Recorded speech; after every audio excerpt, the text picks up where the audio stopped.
பூமியில ஒரு காலத்துல மனிதன் வானத்தை பார்த்த தருணம் நம்மளுடைய ஒட்டுமொத்த விண்வெளியுமே நட்சத்திரமே நம்மளுடைய பூமியை மையமா வச்சுதான் சுத்துது அப்படிங்கிற ஒரு கற்பனையில இருந்தான். எப்ப நம்மளுடைய சூரியன் அப்படின்ற ஒரு நட்சத்திரத்தை சுத்தி தான் பூமி சுத்துது அப்படிங்கறத கன்ஃபார்ம் பண்ணானோ, வானத்துல அப்போ ஒவ்வொரு நட்சத்திரத்துக்கும் சுத்தி கண்டிப்பா நம்மளுடைய பூமி மாதிரியோ அல்லது சில கிரகங்கள் இருக்கலாம் அப்படிங்கிற ஒரு கேள்வி இருந்துச்சு. பட் அது எப்படி கண்டுபிடிக்கிறது?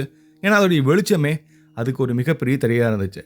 அந்த வெளிச்சத்தை யூஸ் பண்ணியே அந்த கிரகத்தை பத்தின பல தகவல் கண்டுபிடிக்கலாம் அப்படிங்கிற ஒரு அறிவியல் பூர்வமான ஆதாரம் தான் டிரான்சிட் அப்படின்ற மெத்தட். இதை கண்டுபிடிக்கிறதுக்கு பல அப்சர்வேட்டரிஸ் இருந்தாலும் இதுக்குனே தனித்துவமாக உருவாக்கப்பட்ட ஒரு சேட்டலைட் தான் டெஸ், டிரான்சிட்டிங் எக்ஸோபிளானட் சர்வே சேட்டலைட். கிட்டத்தட்ட 5000க்கும் மேற்பட்ட எக்ஸோபிளானட்டை கன்ஃபார்ம் பண்ணியிருக்கு. இப்போ நம்ம இந்த வீடியோவில் அது எப்போ லான்ச் ஆச்சு, அதோடைய தகவல் என்னன்றதை நம்ம முழுசாக தெரிஞ்சுப்போம்.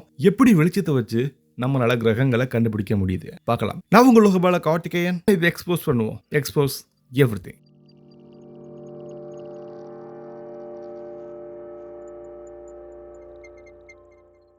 டெஸ் அப்படின்றது ஒரு ஸ்பேஸ் டெலஸ்கோப். இது பூமியிலிருந்து விண்வெளிக்கு அனுப்பப்பட்ட ஒரு மிகப்பெரிய அறிவியல் ஆய்வகம். இது நம்ம சேட்டலைட்னு சொல்லுவோம். இது உருவாக்குனது நாசா.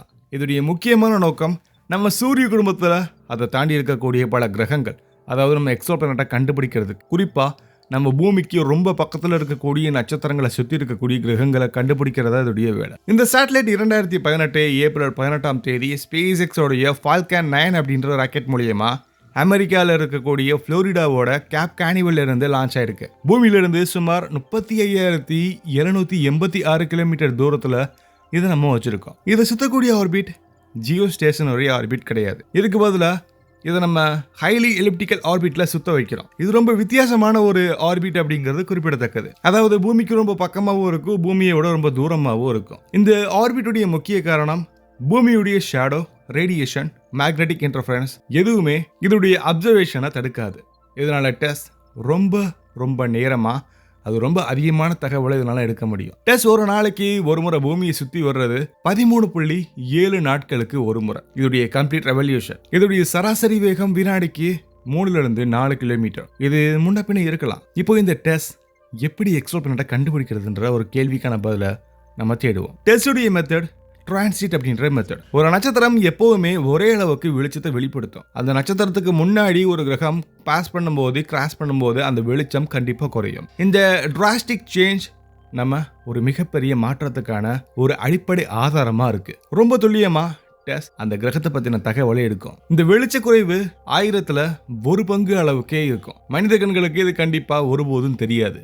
ஆனா டெஸ் இந்த மாற்றத்தை ரொம்ப தெளிவா பார்க்கும். டெஸ்ல 4 மிகப்பெரிய ஒயிட் ஃபீட் கேமராஸ் இருக்கு. ஒவ்வொரு கேமராவும் ரொம்ப அழகா பார்க்கும். ஒரு நேரத்துல வானத்துல சுமார் 2300 சதுர டிகிரி பகுதியை இதனால பார்க்க முடியும். இது வானத்துடைய ரொம்ப மிகப்பெரிய அல்ட்ராவைட் வியூ அப்படின்றது குறிப்பிடத்தக்கது. இந்த கேமரால இருக்கக்கூடிய சென்சார் சிசிடி அப்படின்ற சென்சார். இதோடைய ரெசல்யூஷன் மனித கண்ணுடைய கம்பேர் பண்ணும்போது சுமார் 10 லட்சம் மடங்கு ரொம்ப அதிகம். மனித கண்கள் ஒரு நட்சத்திரத்தை ஒரு சின்ன ஒரு புள்ளியை மட்டும்தான் பார்க்கும். ஆனா டெஸ் அந்த நட்சத்திரத்துடைய வெளிச்சத்தை அது என்ன அளவுக்கு மாறுது அப்படிங்கிற அந்த மைக்ரோ அளவுல கூட கணக்கு பண்ணோம். டெஸ்ஸுடைய மெயின் மிஷன் இந்த ஒட்டுமொத்த வானத்தையும் 26 செக்டாரா பிரிச்சு ஒவ்வொரு செக்டாரையும் சுமார் 27 நாட்களா தொடர்ந்து கவனிக்கிறது. இந்த காலத்துல ஆயிரக்கணக்கான நட்சத்திரங்களை ஒரே நேரத்துல பாக்குது. இந்த ப்ராஜெக்டுடைய பேரில் இருக்கக்கூடிய டிரான்சிட்டிங் அப்படின்ற வார்த்தை டிரான்சிட் அப்படின்ற மெத்தடை இண்டிகேட் பண்ணுது. எக்ஸோபிளானட் சர்வே அப்படிங்கிறது வெளிக்கிரகம், அதாவது எக்ஸோபிளானட்டை ஆராயக்கூடிய பணி, அந்த மிஷன் அப்படின்றத இண்டிகேட் பண்ணுது. சேட்டலைட் அப்படின்றது இது ஒரு செயற்கைக்கோள். அதாவது டிரான்சிட் அப்படின்ற ஒரு மெத்தட்ல எக்ஸோபிளானட்டை பார்க்கக்கூடிய ஒரு சேட்டலைட் அப்படிங்கறத இதோடைய முழு அர்த்தம். டெஸ்ஸை உருவாக்கி பல எக்கச்சக்கமான தகவலை எடுக்கலாம் அப்படிங்கிற அந்த ஆய்வுக்கு உள்ள வந்த பல முக்கிய நிறுவனங்கள் இருக்கு. உதாரணத்துக்கு MIT, நாசாவோட Goddard space flight centre, orbital ATK.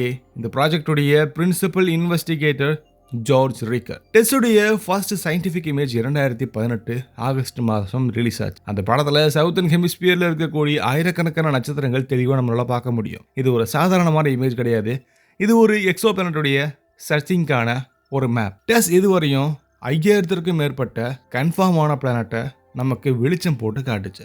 இல்ல, வெளிச்சத்துடைய மறைவுனால பார்த்துருக்கு. இதுல 400க்கும் மேற்பட்ட கிரகங்கள் உண்மையிலேயே ரொம்ப கன்ஃபார்மான பிளானட். அதுல எர்த் சைஸ் பிளானட்ஸும் இருக்கும், பல சூப்பர் எர்த் பிளானட்ஸும் இருக்கும், பல மினி நியூக்ளியோட்ஸ் மாதிரியான கிரகங்களும் இருக்கும். முக்கியமா TOI 700D, TOI 1231B, LHS 3844b இந்த மாதிரியான பல கிரகங்கள் இருக்குது.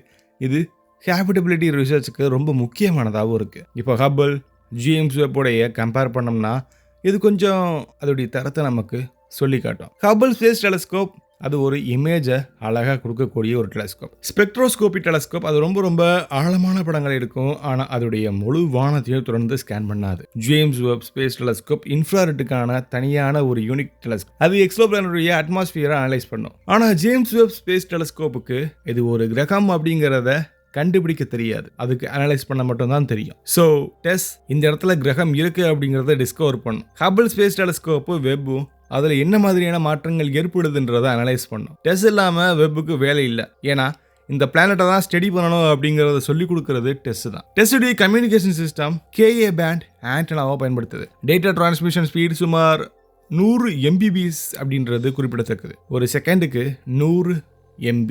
இது அதிகபட்சமான அளவு. இது டீப் ஸ்பேஸ் மிஷனுக்கு ரொம்ப அதிகமான வேகம். இந்த டேட்டா நாசாவோட டீப் ஸ்பேஸ் நெட்வொர்க் மூலியமாக பூமிக்கு அனுப்பப்படுது. கலிஃபோர்னியா, ஸ்பெயின், ஆஸ்திரேலியாவில் இருக்கக்கூடிய ஆண்டனாஸ் இதை தொடர்ந்து பார்த்துக்கிட்டே இருக்கும், அது சொல்கிறத கேட்டுக்கிட்டே இருக்கும். டெஸ்டுடைய பவர் சிஸ்டம் சோலார் பேனல்ஸ். இது சுமார் 400 வாட்ஸ் பவரை கண்டிப்பாக கொடுக்கும். பேட்டரி பேக்கப் இதில் இருக்குது. இதோடைய டிசைன் 2 வருஷத்துக்கு தாங்குற மாதிரி இருக்குது. இப்போ 2026க்கு மேலே இது வேலை செய்யலாம் அப்படிங்கிற ஒரு நம்பிக்கை இருக்குது. இதை நம்ம எக்ஸ்பேண்டட் மிஷன் அப்படின்றத சொல்லலாம். இதோடைய முடிவு எப்படி இருக்கு? ஒரு நாள் அதோடைய ஃபியூல் கண்டிப்பாக குறையும், ஆர்பிட் கண்ட்ரோல் முடியும். அப்போ அது மெதுவாக பூமியுடைய கிராவிட்டிக்கு இறங்கி அது டீப் ஸ்பேஸில் உள்ளுக்குள்ளே போகிறதுக்கான சான்சஸ் இருக்கு. இது ஒரு சைலண்ட் சேட்டலைட்டாக மாறும். அது பேசாது, சிக்னல் அனுப்பாது, ஆனால் அது அனுப்புன டேட்டாஸ் பல தலைமுறைகள் மனிதர்கள் வானத்தில் எத்தனை கிரகங்கள் இருக்குது அப்படிங்கிறத விரல் விட்டு எண்றதுக்கான ஒரு அடித்தளத்தை கொடுக்கும். டெஸ் உருவாக்குன சயின்டிஃபிக் ரெவல்யூஷன். முன்னாடி நம்ம எக்ஸோ பிளானட்ஸ் அப்படின்றது ரொம்ப ரேராக நினச்சோம்.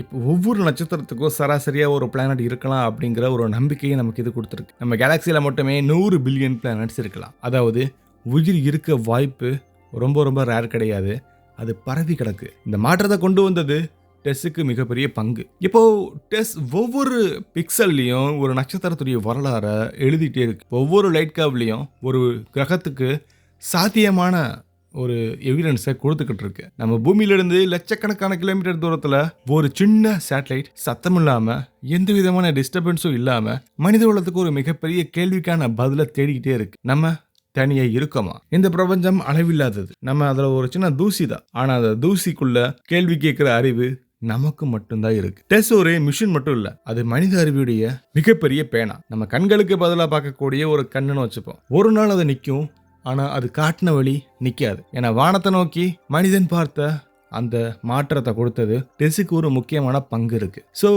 அதோடைய மிஷன் தொடருதுன்னா கண்டிப்பா நம்ம சேனல்லையும் கண்டென்ட் அதிகமாகும். நீங்கள் தொடர்ந்து பல எக்ஸோ பிளானட்ஸ் அண்ட் எக்கச்சக்கமான ஸ்பேஸ் எலமெண்ட்ஸை தெரிஞ்சுக்கிறதுக்கு மறக்காம நீங்கள் சப்ஸ்கிரைப் பண்ணிட்டு பெல் ஐக்கானை கிளிக் பண்ணுங்கள். இது வரைக்கும் இந்த வீடியோ உங்களுக்கு எந்த அளவுக்கு சாட்டிஸ்ஃபேக்ஷனாக இருந்துச்சு அப்படிங்கிறது எனக்கு கமெண்ட் பார்த்தா தெரிஞ்சிடும். ஸோ உங்களுடைய கருத்து எனக்கு கமெண்டில் சொல்லுங்கள். அடுத்து ஒரு வினோதமான விண்வெளி பயணத்துக்கு கண்டிப்பாக நம்ம எல்லாரும் சேர்ந்தே போகலாம். பாய்.